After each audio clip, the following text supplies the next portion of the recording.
Japanese government is planning to spend $2 million to develop an AI-based system to identify anime and manga piracy websites and take them down. It's all fun and games until every pirate website requires a CAPTCHA to be able to log into it or even browse the site. But let's get into the real point. This is quite a statement from the Japanese government, and this is honestly not that surprising looking at the current state of the world and also what Japan has been doing for years at this point. But in this last year, they have been really cracking down on piracy. I have made multiple videos on this subject. I've talked about it when there's been any form of progress and stuff. And in this case, once again, we have another example of Japan really pushing hard against anime and manga piracy. Now, let's get into what we know. So, in the last year or two, we have seen that Japan has managed to shut down countless piracy websites. Manga and anime related websites like Anywave is a very good example. We have had individuals over in Japan straight up arrested and put on trial for actually leaking like manga, like Weekly Shonen Jump manga and stuff. We have had overall subpoenas of individuals that leak episodes early from Twitter. Like Japan tries to subpoena them and subpoenas Twitter just to get their account info to be able to prosecute them.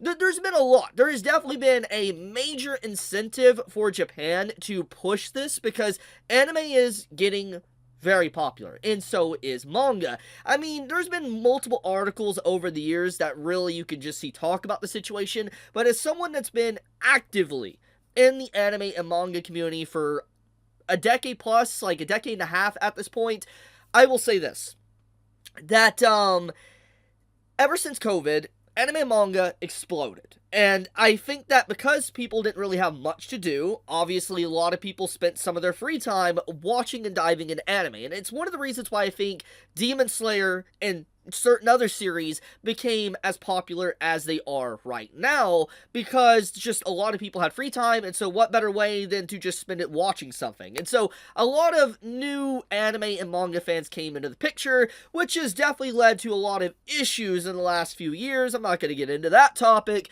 but yes, it's clear that the demand of anime and manga is at an all-time high, and with demand at an all-time high, that means that piracy will skyrocket through the roof. And so, looking at the situation, this makes sense from a standpoint of the world, because, AI is getting more and more popular. It's being, intertwined with systems within different companies and stuff. And I've talked about AI in the past briefly, saying that regardless if you love it or hate it, like AI in general, it's going to be used. Companies are going to use it if it's a way for them to save money and be cost effective and all that. They're going to use AI. It's just simple as that. You can scream and whine about it, but AI is going to be incorporated into a lot of companies. Will it be effective? Who really knows? We have to see where the future will go. But the point of the matter is that AI is definitely going to be used considerably more and more as time progresses and as AI becomes more advanced. So this happening is more or less a gradual progress of what Japan's situation with piracy would progress to. For instance, using AI to crack down on piracy websites that house pirated anime and manga. Now, what will this effectively do? Well, the article in question that covers this entire topic does pretty much go over the point that the AI's main purpose is to look at the layout, the advertisement, the content and stuff on the sites to determine if it is a legal site or not. And that does make sense. You're probably going to be easily able to train an AI to identify certain websites and all that, because I'm going to be honest with you, I have pirated anime and manga. I'm not gonna try to be a moral person or act like I'm, better than anyone else. I have pirated stuff. I have read stuff pirated. I've done that. And I have seen these sites. They look, exactly similar. There's so many sites, let's say, for instance, Anywave that got shut down earlier this year, that there's multiple sites that are clones of it that look the exact same. I believe there's other sites that look exactly like Kiss Anime and stuff. You get the point, that there is a lot of clones, and I feel like the AI is going to be trained on these sites that are clearly clones of the very popular pirated anime and manga sites. Makes sense that that's what they would use the AI for. However, I do think that one thing in particular that is going to be a big downfall to this AI is definitely, unironically, CAPTCHA. Now, I don't know how advanced AI is currently, but obviously CAPTCHAs are there to stop bots and AI and stuff to be able to settle it, and I do think that in general, this could be, for a while, a way to really gatekeep from stuff like this being done. For instance, AI being used to take down these sites, because if they can't access the site, they can't get through the CAPTCHA, then they're not going to be able to see, for instance, like, what's on the site, how the layout is, etc. And on top of that, let's just be completely blunt, Google search is trash. Absolutely trash. If this was 10 years ago, I would say, yeah, they would have been able to easily find these pirated sites and be able to shut them down. But looking at the search results on Google and how bad they are, it's going to be even harder for probably an AI to really, sort through all these different links and stuff that's just garbage on Google's search engine to be able to find these sites. And I don't know how Bing is, but I'm assuming Bing is probably going to be in a very similar state. So I do think that in general, this makes sense why they're doing it, but I feel like it's going to be a waste of money in the end. Because yes, there's going to be some sites that are going to be taken down, but then the actual creators of these said sites are just going to put in protections to be able to safeguard their sites with CAPTCHAs and stuff like that, to be able to have these sites protected more or less with a barrier. So it would result in, like, for instance, an actual human having to track down these sites and actually physically, or, send in a notice to take them down, so to speak. So that's what I'm trying to get at. Anyways, what do we do? What's going to happen? So, personally, this is not going to be the end of piracy. I'm just going to be completely blunt. It's not. I mean, piracy is always, and it's something I always say, I will continue to say this quote for the rest of my life, piracy is a service issue. Now, sometimes it isn't, but 99% of the time it is a service issue. And I do think that anime in general, most of it does come down to a service issue. And let's give a good example of this, actually. Kingdom. Kingdom is a series that I've talked about on the channel quite a few times, and some of you might not even know what this is. But in the sales of manga volume sales in Japan, Kingdom is in the top 10. And it's been in the top 10 for the last 10 years. Insane amount of sales it's gotten. And let's put this in perspective. It does not have an official release in the West. There is no legal way to officially pick up Kingdom and read it. The only way, truthfully, to read Kingdom is going through a pirated website. And that's one of the reasons why I use pirated sites. If I want to keep up with Kingdom and I want to read the new chapters, I have to read it on a pirated site, because there is no legal way for me in America to actually read Kingdom.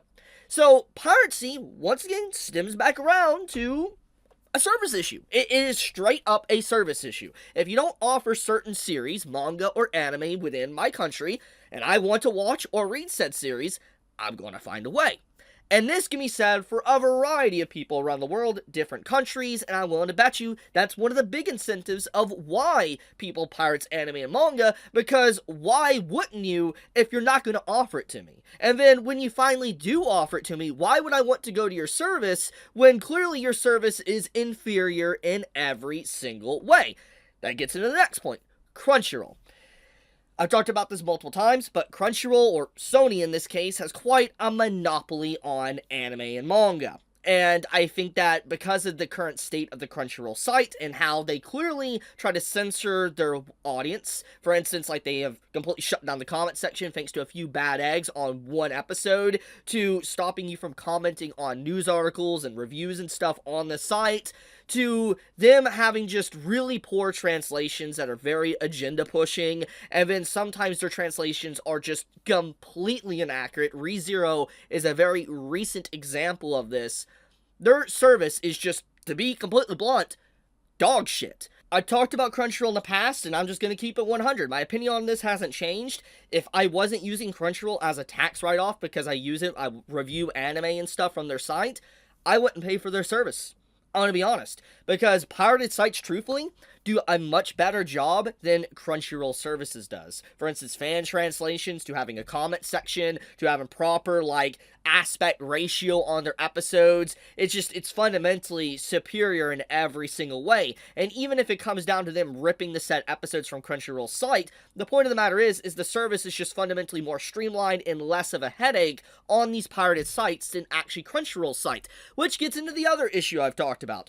Crunchyroll and Sony are a monopoly. They are. They just say whatever you want. You can be a Sony fanboy, fine. But they are a monopoly in the West. Crunchyroll has a stranglehold on anime and manga, or Sony in general does, because there is no competition. Their only competition, dedicated anime competition, is High Dive. Used to be Funimation, but obviously they were bought out by Sony as well, and then merged into Crunchyroll. So High Dive is one of the only companies that straight up are trying to be a direct competitor to Crunchyroll. But the sad news is that High Dive has had to shut down their services in a lot of different regions. And the reason for that is because they are losing money. They are being strangled out of the market. Who would have thought that a monopoly, a massive monopoly like what Sony owns now on the anime, manga, and light novel market, would stranglehold competition? For instance, if you're a massive corporation like Sony, you're able to buy a license for an anime or manga at any price. While High Dive, they're a much smaller company, definitely don't have as much money, definitely don't have as much reach, and they don't have the backing of literally Sony itself, that they can't afford to spend, let's say to get, like, you know, the price of Jujutsu Kaisen, okay, costed $3 million to get the license. Well, poor little High Dive might not be able to spend $3 million. They might have to only spend $500,000 or $1 million on the said license. So you can see, eventually, Sony just strangles High Dive out of the market. They continuously grab all these, you know, series, these very high-profile series, and the audience eventually dwindles away from High Dive. If they're not able to get very big, successful stories and hits, then they're not going to be able to grow as a business and a company. That is one of the biggest fears that I've had since Sony obviously started buying out all these different sites. For instance, Crunchyroll, Funimation, Right Stuff, and now potentially Kadokawa. You can see the point.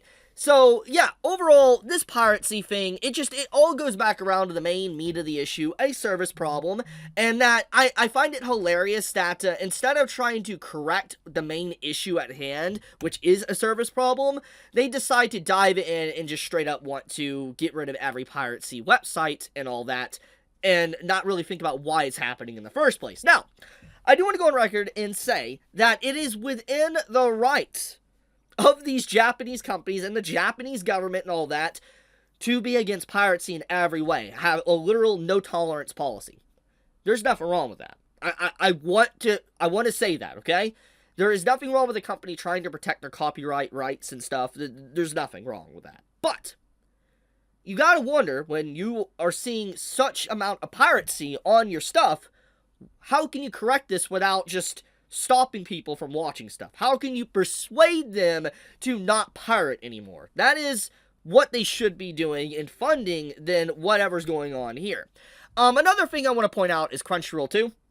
I love this. It's slightly relevant a little bit, but they try to promote One Piece losing its episodes where people can't watch the episodes for free anymore after this announcement as well with like this. Like it literally comes out around the exact same time. This was a day before, but you know for a fact that Crunchyroll was probably tuned in on the whole thing with piracy and stuff. There's no way they wouldn't be with just how big their name is within the industry. But I find it funny that they locked down a bunch of episodes of One Piece and they're kind of making it like a celebration or a happy announcement. It's like, okay, I know you're a subscription base and you're in your rights to do this as a company, but it's like, once again, if people are going to want to watch the full One Piece series, why would they only want to watch the first 206 and then stop there? They're just going to go pirate it. It's just, once again, comes back down to a service issue.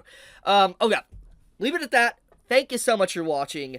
Be safe, stay healthy, and I love you guys. Chibi out.